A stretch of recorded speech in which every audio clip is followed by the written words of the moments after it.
Digger Hills have a graduate?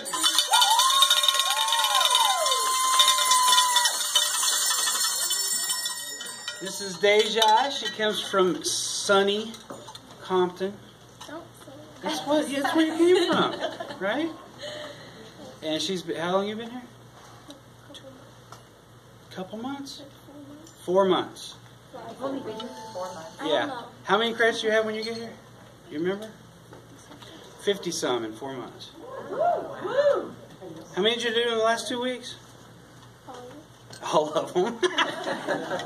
She did over 12 credits in the last 2 weeks. Wow.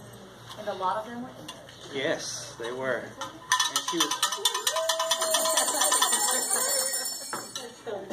she was very frustrated when she was doing her credits because some of us were not just letting her turn in credits.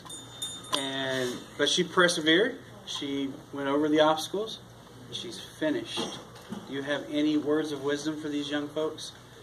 None? None at all? I'll give you some words that she would say. Just do your work. Just get it done, right?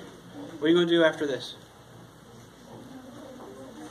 Go work? No, like, what are you going to do with life? Be a nurse. Be a what? A nurse. A nurse. All right, everybody give it up for Deja.